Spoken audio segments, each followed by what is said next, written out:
Kabar Prime, podcast for curious mind.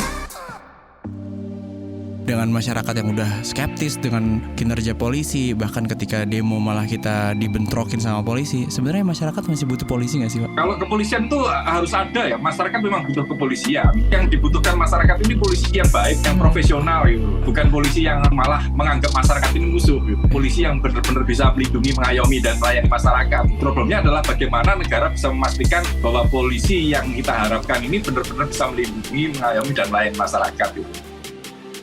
Hai Sapieners, balik lagi bareng kita di FOMO Sapiens. Yes, seperti biasa hari Jumat weekend ngapain aja lu? Ya gitulah Kak, gue berusaha untuk meningkatkan lifestyle gue sih. Walaupun pekerjaan gue kayak tidak bisa meningkatkan lifestyle gue sih. Tapi kan gitu ya orang Indonesia tuh. Tapi lu belum ada rencana bikin kontenan begitu. Lifestyle-nya gak sesuai sama kerjaannya. Iya itu betul. Jangan, nanti takutnya yang tersindir orang-orang terdekat. Banyak soalnya. Takutnya dipanggil KPK ya. Betul. Nah itu juga orang terdekat sama orang terjauh. Yang terjauh kan kayak anak presiden ya kan. Oh iya benar. Menantunya itu sepertinya bakal tersindir habis tuh. Karena bukannya udah banyak roastingan dari minggu lalu ya? wah, roastingannya udah personal banget lagi ya. Dari roti 400.000, stroller, sampai akhirnya berujung ke aroma tubuh. Kasian banget ya, sumpah Kak. Maksudnya kayak lu bayangin gak sih, kalau lu udah punya segalanya, lu punya kedudukan, tapi bau ketek lu dibahas sih, kayak lu udah gak punya wibawa deh kayaknya ya. Itu mungkin menjadi motivasi bahwa sebenarnya tuh gak ada yang sempurna di dunia ini ya kan. Oh iya, tapi kayaknya mungkin itu menandakan bahwa ada hal-hal yang lu sembunyikan, habis itu bakal dicari tahu sama KPK. Iya, ujung-ujungnya kan mau dipanggil kan ceritanya, mas suaminya itu gitu kan. Terus habis itu juga bukan hanya mau dipanggil soal jet pribadi itu kan, tapi juga mau udah dilaporin juga sama Maki. Ya. Jadi, kita nggak pernah tahu kan ini si Maki yang masyarakat anti korupsi ngelaporin ke KPK, dan ketika mungkin KPK nyelidikin. Ternyata misalnya nih si keluarga itu terbukti korupsi, lu kebayang gak sih film dokumenternya kayak gimana? Ini kayaknya mungkin udah ada yang berpikir untuk bikin kali. Lu tau gak sih film dokumenternya akan dimulai dari bau ketek, terus kayak heboh, habis itu semua orang ngomongin habis itu kesana, habis itu orang kesana, karena conversation ini gede banget di dunia maya ketika akhirnya mengarah ke personal. Iya sih, tapi walaupun sebenarnya yang pengen dikorek lebih jauh tuh kan, iya sih itu udah personal banget sih netizen. Tapi gimana ya? Kalau lu bisa pakai uang negara buat jet pribadi, minimal beli deodoran dulu Kak gitu. Komen netizen tuh gila-gila banget sih menurut gue. Itu kemarin ke Amerika. Kita lagi di sini genting, nggak baik-baik aja. Di situ lagi liburan ke Philadelphia, ke California. Kayaknya emang beli bener roti deh. Seharga gaji guru honorer itu. Makanya kayaknya emang bener kalau lu nikah tuh harus sekufu gitu. Karena kalau nggak ada yang norak gitu. Gara-gara istri lu tuh pasti ada tuh di grup keluarganya. Sang kasih tahu tuh istri lu norak banget sih, kayak gitu aja di post gitu. Pasti ada tuh momen kayak gitu. Boleh mau belanja stroller, boleh mau ngapain boleh, tapi bisa nggak sih nggak usah instastory gitu. Itu tuh pasti ada tuh di percakapan grup keluarganya. Kayak Sang abis itu ngomong di kasur gitu sama istrinya, lain kali di private aja ya. Anyway, kamu lagi dengerin FOMO Sapiens dari Kabar Prime, jalan pintas yang gak bakal bikin kamu ketinggalan berita atau peristiwa di sekitar kamu. Bareng Eki dan Aika.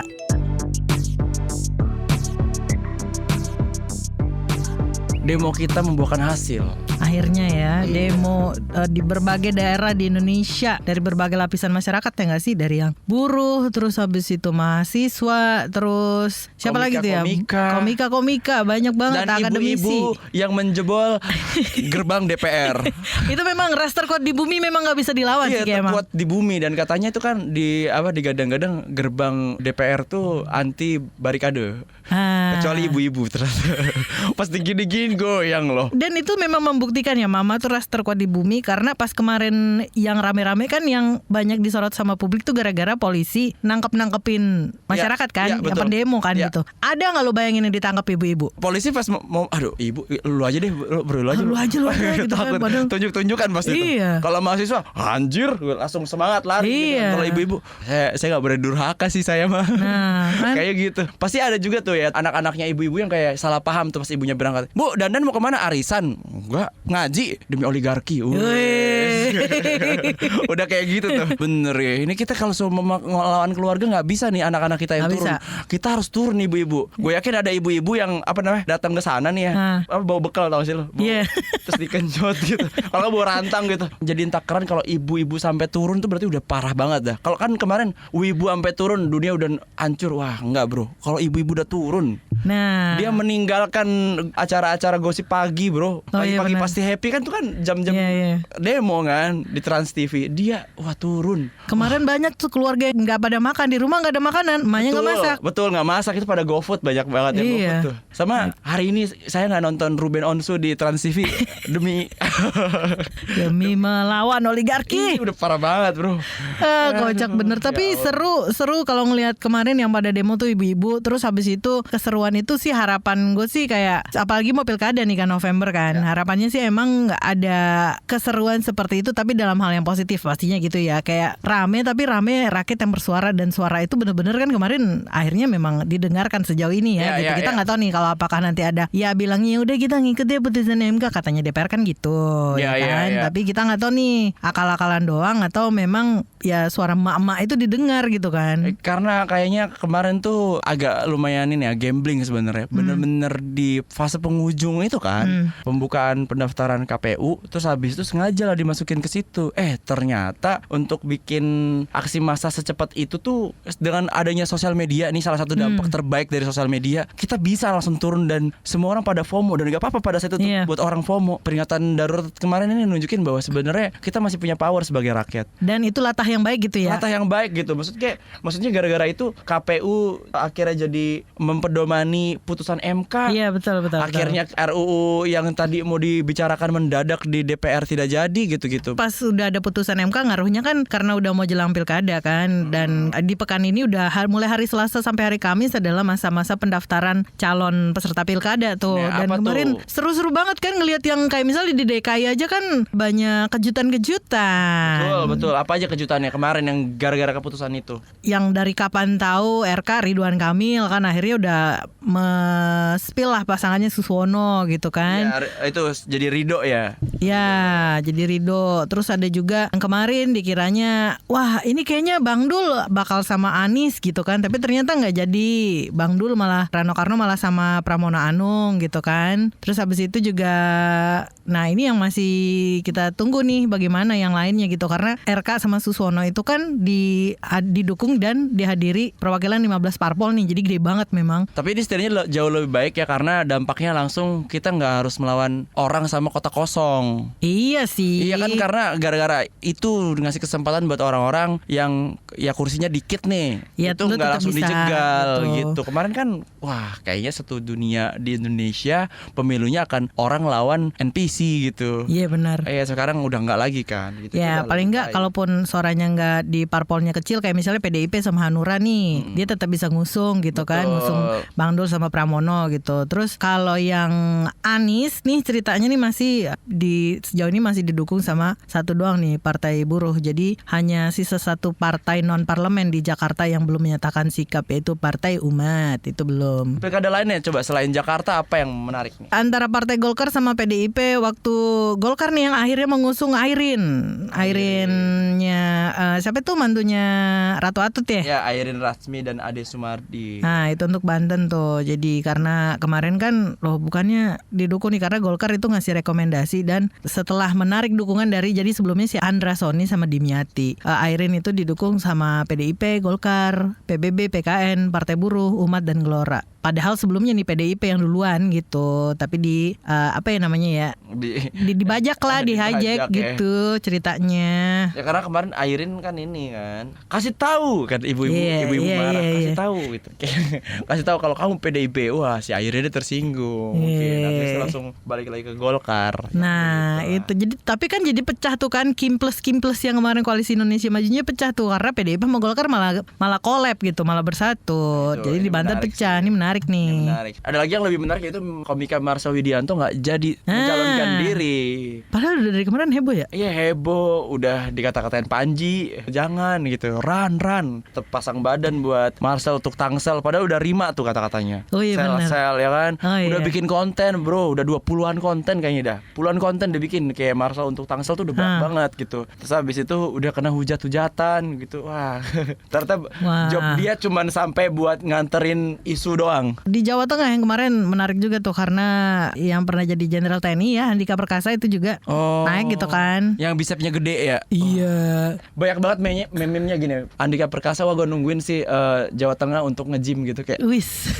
nge-gym di Tapi mana-mana. kenapa Jawa Tengah tuh hawanya selalu sporty gitu ya? Sebelumnya kan gubernurnya dulu Ganjar. Betul. Kayak bersepeda, sekarang kayaknya nge-gym gitu ya. Tapi bagus juga. Yang penting kesannya badannya sehat gitu ya. Padahal provinsinya enggak gitu. Iya. Wah, di sana kan salah satu penyumbang limbah pabrik terbanyak. Iya, makanya dibutuhkan jiwa-jiwa yang lebih sehat, tubuh-tubuh yang lebih gitu. sehat gitu maksudnya. Jadi biar seimbang ya. Biar seimbang. Jadi gubernur mengizinkan berbagai peredaran limbah di mana-mana, tapi di waktu bersamaan biar kita juga bisa ngeluarin toksin di tubuh kita. Iya, kita tunggu aja lah pertarungan para elit-elit di atas ini ya kan, untuk meraih kursi-kursi yang baru, yang segar-segar itu.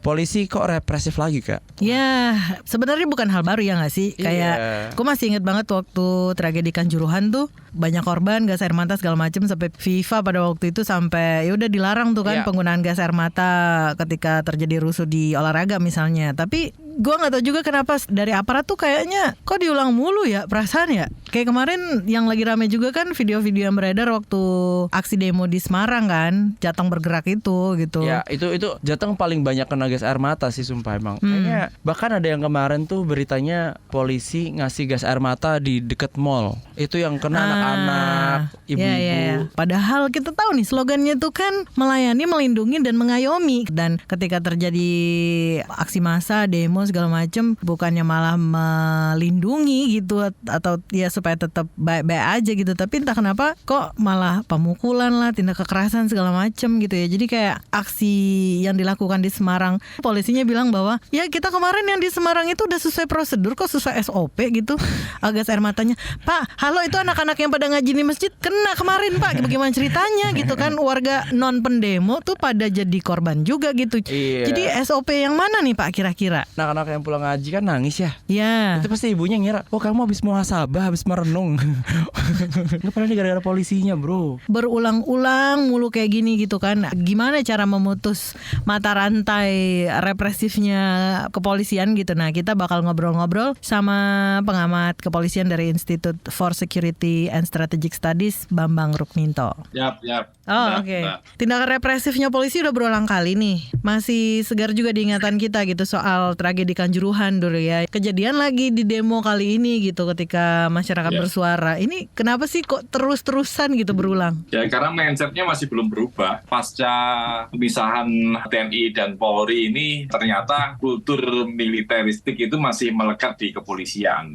Peran kepolisian pasca Orde Baru ini malah seolah-olah menggantikan ABRI di Orde Baru gitu. Makanya tindakan-tindakan yang dilakukannya pun masih dengan model-model yang lama gitu. Pasca reformasi itu kan diharapkan Polri ini kan lebih menjadi lembaga sipil yang profesional gitu. Tapi faktanya kan tidak demikian gitu. Pihak kepolisian Semarang kan kita dengar ya sampai nembakin gas air mata gitu, yang katanya bahkan sudah sesuai dengan prosedur. Pada kenyataan ternyata warga non pendemo bahkan anak-anak terdampak senjata biologis ini gitu. Gimana seharusnya sih sebenarnya polisi menangani aksi massa dengan cara yang lebih humanis itu harusnya kayak gimana gitu? Peraturan Kapolri terkait penanganan unjuk rasa itu sudah ada. Undang-undangnya juga, undang-undang penyampaian pendapat itu juga sudah ada. Artinya prosedur-prosedur itu secara baku itu sudah diatur gitu. Tetapi kan implementasi di lapangan memang tidak mudah karena di lapangan tentu situasi dan kondisi itu sangat dinamis sekali itu. Ya. Terlepas dari itu, tugas pokok fungsi polisian itu melindungi, mengayomi dan melayani masyarakat gitu. Aksi unjuk rasa itu adalah hak dari warga negara gitu. Makanya kalau mindsetnya kepolisian ini melindungi, mengayomi dan melayani masyarakat, tentunya mereka yang sedang melakukan aksi unjuk rasa ini harus dilindungi, harus diayomi juga dan dilayani sebagai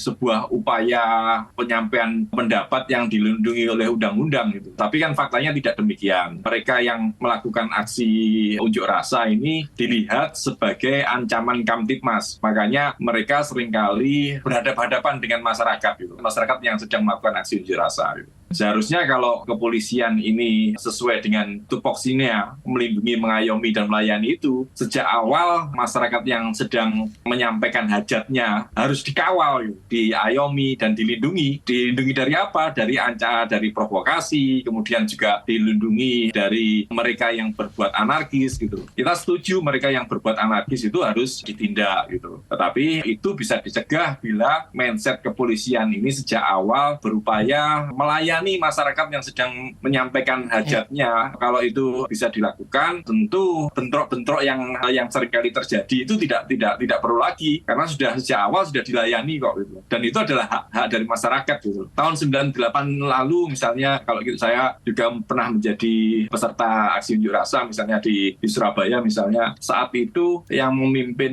pengamanan itu mantan Wakapolri Pak Ugroseno misalnya. Bagaimana tahun 98 di Surabaya nyaris tidak ada kerusuhan yang berarti gitu. Karena sejak awal kepolisian saat itu mengawal aksi. Bahkan kawan-kawan yang dari kampus, dari Universitas Erlangga menuju Gedung Negara Gerahadi itu 3 km misalnya, dikawal oleh kepolisian kiri kanan gitu. Untuk mencegah apa? Provokasi masuk gitu. Mereka yang berbuat liar gitu, yang kemudian memunculkan chaos. Kalau itu bisa dilakukan saat ini, kawan-kawan kepolisian ini memberikan pelayanan pada masyarakat yang sedang menunaikan hak-haknya, menyampaikan aspirasi, tentu bentrok itu tidak diperlukan gitu. Tapi permasalahannya kan perkembangan politik kepolisian ini kan saya melihatnya bukan malah melindungi, mengayomi dan melayani masyarakat, tetapi lebih melindungi, mengayomi kepentingan-kepentingan di luar masyarakat. Gitu. Entah itu kepentingan politik kekuasaan maupun kepentingan-kepentingan pragmatis yang lainnya. Gitu. Makanya ketika masyarakat sedang menyampaikan hak-haknya, itu dilihat sebagai sebuah ancaman Kamtibmas. Kalau dalihnya kenapa nih gas air mata tuh, terus bilangnya ya karena dipicu aksi anarkis kan selalu itu ya.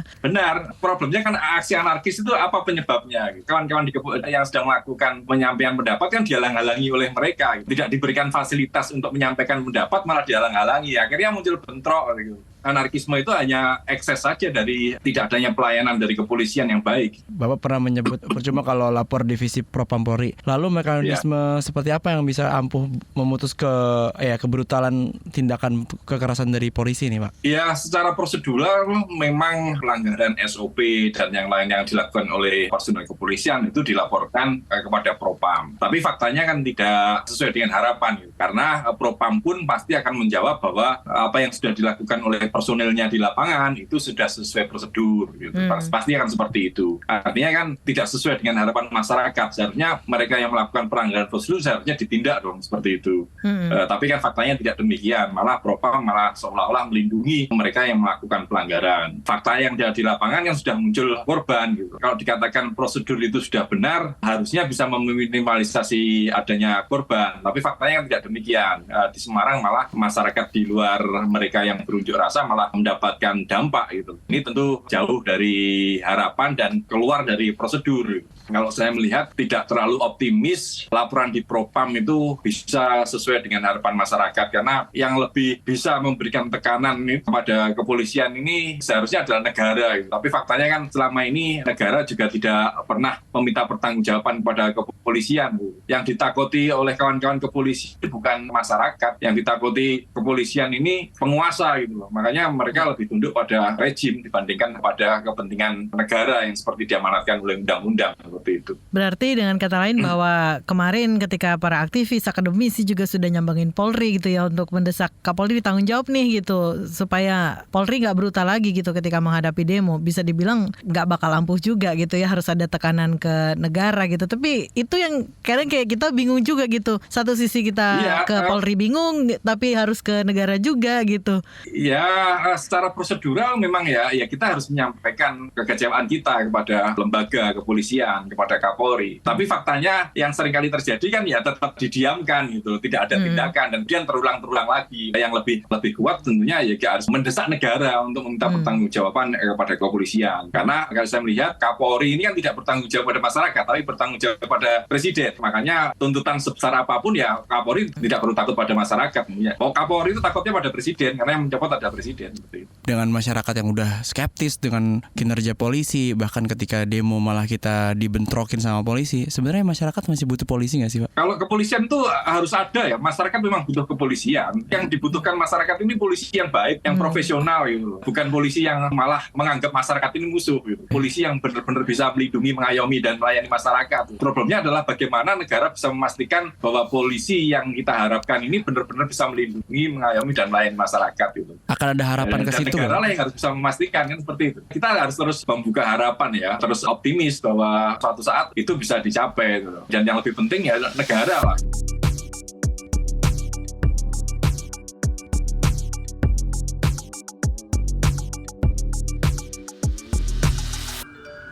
Tolong!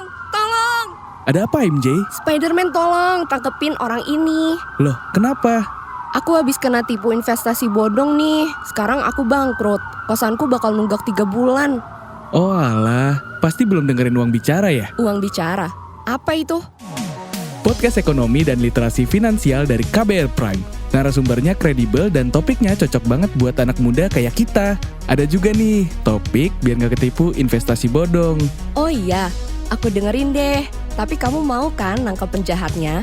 Siap, apa sih yang gak buat kamu? Uang Bicara, menavigasi kamu supaya tetap cuan dari KBR Prime. Di segmen yang sebelumnya kita ngebahas ya bahwa efek positif dari internet lu bilang adalah kan kayak sekarang pergerakan masyarakat. Iya, Gerakan tuh bisa dimulai dari sosmed gitu kan. Bisa diorganize dari sosmed dan Lebih cepet organize-nya gitu. Betul. Tapi ternyata ya namanya ada dua sisi lah. Ada dua sisi, Iya, ada gitu dua kan. sisi baiknya itu, sisi buruknya ya kita tahu sendiri lah bahwa nggak semua orang punya waktu untuk ngurusin anaknya. Kasih aja HP-nya, anaknya berselancar sampai menemukan bokep. Aduh. ya itu jadi salah satu problem juga ya. Kalau Iya. sekarang tuh apalagi internet, walaupun di Indonesia kita tahu lah katanya kan pakai internet sehat, Iya. yang kita nggak bisa ngakses apalah gitu kan, Iya. yang pornografi. Tapi ternyata kan anak-anak zaman sekarang yang digital native lahir udah megang HP dari umur berapa bulan mah. Iya, orang yang megang HP sekarang jauh lebih cerdas daripada orang yang sedang bikin aturan. Karena yang bikin aturan hidup di dua fase, di mana mereka nggak tahu teknologi, sekarang tahu teknologi, makanya bisa ditipu-tipu kalau ada kejadian-kejadian misal, Pak itu Pak tolong tempelkan tangannya ke layar. Oh iya. Gitu. Tapi setidaknya pemerintah sedang menyiapkan aturan perlindungan anak di internet. Kementerian Kominfo sudah mengajukan permohonan harmonisasi rancangan aturan berbentuk peraturan pemerintah ke Kementerian Hukum dan HAM. Sebenarnya adalah usaha yang baik untuk inilah gitu. Bahkan rancangan aturan tersebut telah melalui serangkaian proses mulai dari penyusunan draft awal, habis itu termasuk juga mendapatkan persetujuan dari Bapak yang tercinta Joko Widodo 3 April 2024 lalu. Nah, ini kita lihat aja nih, aturan ini juga mencakup larangan melakukan profiling serta menggunakan cara tidak transparan pada produk maupun layanan yang berhubungan sama anak lah gitu. Makanya nanti ini bakal jadi pembahasannya nih. Bahkan anak-anak di internet ini kan kita nggak tahu ya, tiba-tiba mereka udah main TikTok atau apa gitu-gitu loh. Terus ketemu konten-konten yang senonoh. Terus ya nggak senonoh atau senonoh sama aja sih, artinya gue kadang-kadang bingung tidak senonoh, tapi kalau senonoh juga artinya jorok ya. Ya apapun itulah maksudnya. Terus habis itu kayak misal dulu di TikTok ada konten live gitu Kak, main game, iya, tapi adegannya tuh sangat-sangat vulgar sekali dan yang banyak nonton tuh anak-anak kecil. Bahkan nih ya kata KPAI ini bilang bahwa ini ngomongin pornografi, anak Indonesia yang kecanduan pornografi itu 5,5 juta orang. Banyak banget bro. Maksudnya, ya gue juga salah satu orang yang terdampak pornografi pas kecil loh. Buat gue agak lumayan dahsyat gitu. Itu salah satu hal yang tidak berhenti di saya. Saya pun berusaha untuk berhenti dari adiksi itu. Gimana anak kecil yang sekarang akses apapun gampang banget Kak. Itu dia. Kalau dulu tuh kan lebih effort ya, Wak. Kalau kita pun dapat DVD atau dapat CD gitu, lu kan harus ada playernya untuk bisa menonton itu kan. Iya, dipersulit lah, langkahnya itu nggak semudah sekarang. Nggak gitu. langsung lu tinggal pencet ada kuota udah langsung Iya, nyambung gitu.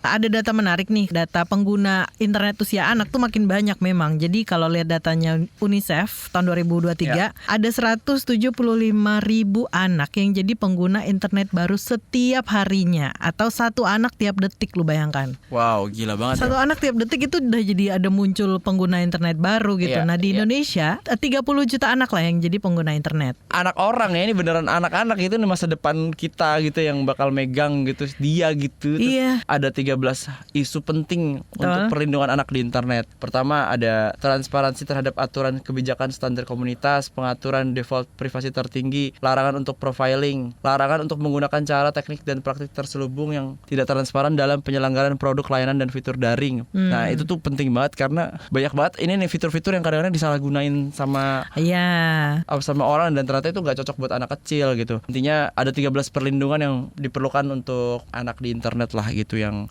sedang dirumuskan gitu. Dari tadi kan ada dampaknya ke bokep lah, habis itu ke judi online, terus ya tau gak sih banyak banget kasus-kasus yang akhirnya berujung kekerasan tuh terjadi juga karena anak kecil udah dikasih sosmed, habis itu ketemu akhirnya di grooming. Influencer yang punya anak tuh ya harus sadar bahwa dampak dia bikin akun buat anaknya itu secara tidak langsung udah mengekspos si anak itu. Iya, ngasih umpan gitu loh, gimana sih? Bukan, oke lah. Mungkin dia lebih punya pengawasan ketat karena mereka punya uang yang lebih gitu. Iya. Tapi kan itu ngasih pandangan yang lumrah ke masyarakat bahwa kalau punya anak gak apa-apa gue bikinin sosmed gitu-gitu. Terus bahkan ya udah kalau anak gue punya sosmed gak ada masalah gitu. Kayaknya hal ini deh kan akhirnya dia punya profiling terhadap anaknya udah terbiasa di internet. Akhirnya dia mungkin bisa pegang sendiri di usia-usia yang cukup dini gitu. Itu kan kejadian dari situ karena influencer nganggap bahwa ya udah anak gue juga bagian dari hal yang bisa gue expose. Contoh sama rakyat-rakyat yang mungkin kurang banyak instrumennya, dia gak punya perlindungan yang baik, dia sibuk. Akhirnya anaknya dilepas gitu aja. Hanya karena dirimu influencer terus kamu punya anak dan kamu bisa post gitu. Kayaknya ketika di waktu-waktu tertentu ini kan belum tentu konsen dari anaknya gitu ya. Gue sih khawatir ya gitu kalau semua dia biasain kan akhirnya si orang itu tuh sebenarnya gak pernah punya pilihan gitu karena dari kecil dia dididik untuk punya sesuatu gitu-gitu, terus habis itu udah terbiasa diekspos. Akhirnya jadi ngeblur gitu loh bahwa mana yang privasi, yang mana publik gitu buat si anak itu juga gitu. Mungkin di masa depan ketika mau married tuh dalam salah satu persyaratan orang tuanya misalnya melek atau literasi digital misalnya gitu kan. Iya, dikasih SKCK dulu aja deh, SKCK. Berkelakuan baik, abis itu masuk berkelakuan baik di digital nggak, berkelakuan baik buat ngurusin orang nggak gitu tuh. Iya benar. Ada tesnya, bukan tes kesuburan. Tes kesuburan tuh kan sebenarnya kenapa asumsinya orang yang menikah harus selalu punya anak, padahal punya anak itu dua hal yang berbeda antara menikah dan punya anak gitu ya. Saya kayak siap kan nih orang tua nih ngurusin siapa yang mau ngurus nih orang gitu. Ini rumit banget. Makanya perlindungan anak ini salah satu instrumen yang ini pun bagus tapi nggak cukup. Ya aturan pemerintah oke lah ada gitu, tapi seberapa kuat misalnya kayak aturan ada lah, kita aja sekarang tahu platform ya masih bisa menembus berbagai macam aturan yang ada kan gitu. Kembali ke orang-orang dewasa pendamping anak-anak itu sih. Karena pornografi itu hanya iceberg dari hal-hal lain yang ada di masalah anak di internet gitu. Kalau lu udah sampai bisa akses bokep, berarti cyberbullying itu udah di sekitar lu juga gitu. Itu tuh kayak deket banget gitu jaraknya gitu. Kalau zaman dulu tuh bullying kita ketemu sama orang yang kita kenal gitu kan. Maksudnya yang ngebully ini teman sekolah atau teman tetangga atau apa. Sekarang tuh dengan ada sosmed, internet, itu yang ngebully lu di sosmed tuh satu dunia. Iya, satu dunia gitu, bukan orang-orang yang kenal sama lu juga gitu. Jadi kayak makin menambah pressure anak-anak sebenarnya sih. Dan gue termasuk orang yang medium ugly lah di sekolah, bisa dibilang. Bahkan mungkin cenderung ugly pada saat itu. Yang gue ingat ya, kata-kataan itu nama bapak. Fisik gue gak terlalu gimana dah menurut gue. Hari ini tuh orang yang mungkin gak segitunya gitu lah. Mungkin jadi pandangan yang ini kalau dibilang wajahnya ditolak publik tuh bukan yang absolut gitu. Masih oke lah. Itu bisa loh kena serangan yang sangat dahsyat di sosial media gitu. Fotonya dikata komen-komen gitu. Terus habis itu si orang ini akhirnya punya purpose dalam hidupnya. Tapi purpose-nya jadi salah gitu. Purpose-nya gimana caranya aku bisa mendapatkan pujian bahwa aku adalah orang yang cantik gitu, atau aku adalah orang yang tampan gitu-gitu. Itu tuh jadi masalah yang sekarang jadi masalah yang klasik gitu. Anak-anak terpapar untuk kepentingan-kepentingan yang tidak pada umurnya gitu. Wah, gue ada harus peduli sama visual gue gitu. Padahal kita niatin tuh pengen internet aman buat anak, tapi memang aspeknya ya kayak sekarang sih kayak bumi gitu yang kita banyak banget aspeknya ya kan. Sama kayak internet, dunia maya juga banyak banget aspeknya gitu ya. Apalagi Iya. efeknya mereka-mereka ini yang nanti akan memegang tampuk pimpinan di mana Senayan sana lah ya kan. Iya, makanya kita respect ya sih, Pemerintahan. setuju gak sih, kita respect banget sama orang tua yang masih bersedia dan bahkan anaknya tuh lebih dari 3 tuh kayak wah hebat sih lo, sumpah sih. Oh gila, gimana ngaturnya ya. Ya itulah tadi teman-teman berita sepekan ini. Tetap mindful dan update selalu di FOMO Sapiens. Bareng kita berdua, sampai ketemu lagi pekan depannya. Bye.